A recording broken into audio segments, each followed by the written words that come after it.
Então, falando sobre a raiz de 2, né? Pelo teorema de Pitágoras. Em comprimento, unidade de pé, e assim selecionando cada um por sua vez, até o quadrado contendo 17 pés quadrados, enfim. Ora, como o número de raízes precisa ser infinito, ocorreu-se para tentar reuni-las sob um único nome, pelo qual poderíamos, dali em diante, chamar todas as raízes. Então ele está falando sobre números infinitos, né? Porque os números racionais, eles não têm fim, eles nem são periódicos, né? Por isso são chamados de racionais, como o próprio π. Então ele diz, dividimos todos os números em duas classes. A primeira são os números que são formados pela multiplicação de fatores iguais, que são representados pela forma de quadrados, né? Chamados de números quadrados ou números equiláteros. E você tem os números racionais em si, vamos dizer aqui. Todas as linhas que formam os quadrados de quadrado, os quatro lados de números equiláteros ou quadrados, chamamos de comprimentos. Então você tem quadrado e você tem comprimento desses quadrados em x. E aquelas que formam os números retangulares, chamamos de radicais. Porque não são comensuráveis, são irracionais no caso. Com as outras em comprimento, mas em apenas nas áreas dos planos que têm o poder de formar, e similarmente no caso dos sólidos, né? Então, eles estão falando sobre números irracionais, né? Eu quero mostrar um exemplo de que isso não é algo que é comum apenas na época dos pitagoreus ou dos gregos, né? Você tem, por exemplo, um exemplo numa tábua de argila provavelmente um exercício de alunos em escolas, né, no período babilônico. Você vê aqui no cuneiforme um quadrado aqui circunscrito, né? E eles estão tentando falar sobre a raiz quadrada de 2 aqui. De uma forma hexagimal. Com base em 60, né? Eu não sei como falar. Hexagimal, eu acho o termo. Eles usam base 60, tá? Então, que fica essa equação doida aqui que gera a raiz quadrada de 2. Então, você tem essa relação dentro desse contexto, que gira essa razão numérica, usando a base 60 como forma de calcular isso. E no fim gera a raiz quadrada de 2. Uma aproximação, ao menos, da raiz quadrada de 2. Você tem esse paper aqui que tenta falar sobre isso, né? Numa tábua de argila específica, dá pra ver que esse paper é de Oxford, né? Eles têm acesso a esse tipo de coisa. E aí você vê aqui um desenho dessa tábua de argila, que é a mesma que a gente viu anteriormente. E aqui você tem os números sendo representados na forma de escrita comum aos babilônicos, né? E basicamente, para ficar uma forma simples, você tem, por exemplo, a soma da aproximação do quadrado e do que é chamado de bit e aproximação, né? Bit mais aproximação, que são esses dois lados sendo adicionados nessa parte aqui, né? Então, você tem um quadrado com duas seções, embora faltando uma parte, adicionadas, né? E a representação geométrica da aproximação disso, você adiciona esse quadrado maior, que tem uma relação quadrática aqui, né? Dessa relação. O que você quer gerar, é claro, é a raiz desse quadrado, né? Nesse caso vai ser a raiz de 2. Que vai ser dado por o número em si gerado. Que vai ser, no caso, a raiz quadrada de 2 nesse caso. Que vai ser a ao quadrado. Menos b. Aqui, esse negócio aqui é b. Que vai ser aproximado, na prática, para a menos 1 sobre 2 e b de a. Mas que nada mais é do que quadrado menos essa aproximação aqui. Que é a representação que no fim vai gerar a raiz quadrada de 2. Então, é a representação. Porque o quadrado em si, por exemplo, a raiz quadrada de 100, sendo 10, a resposta é basicamente a raiz de um quadrado. Então, esse é o ponto. É raiz quadrada. Então, no caso, vai ser raiz quadrada de 2 que você quer achar, né? Na prática, isso gera isso daqui, né? Caso que a gente já viu anteriormente. Para terminar, né? A gente vai ver aqui também citação de números irracionais em Leis, que é um livro de Platão sobre direito. O, aqui é o Cleinias e tem outro cara que tá falando com ele, acho que é Tenagro, um cara assim. Uma coisa assim. Ele vai dizer: eu estou fazendo isso, mas posso explicar melhor fazendo uma pergunta. Sabe o que é uma linha? A gente vai pra filosofia mesmo, né? O que é uma linha, né? Do ponto de vista matemático. Ele diz aqui: sim, é uma superfície? É o que nós diz, certamente. Então, uma linha é uma superfície. E você sabe que essas são duas coisas? E que a terceira coisa além delas é o sólido? Aí diz sim. No caso, ele está falando sobre quando você pega isso daqui e se transforma num objeto sólido, como por exemplo Você pega um plano e transforma num cubo, por exemplo. Os caras conseguiam fazer o dodecaedro, então cubo pra eles, fichinha. A gente aprende muito a fazer isso em desenho, hein?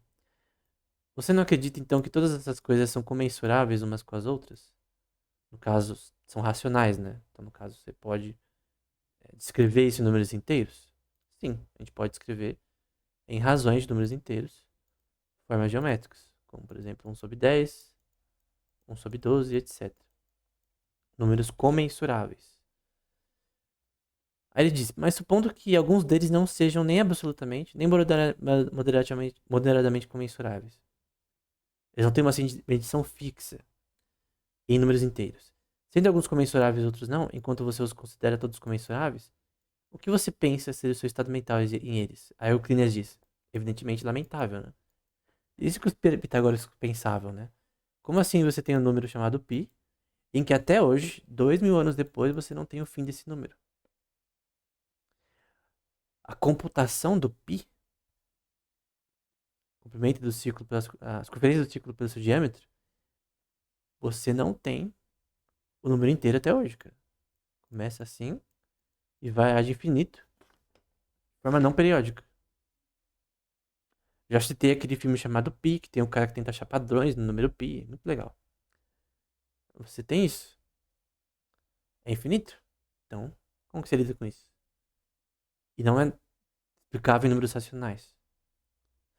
Novamente, no que diz respeito à relação entre linha, superfície com sólido, ou entre superfície e linha, não imaginamos todos nós gregos que essas sejam de alguma forma comensuráveis entre si? Sim.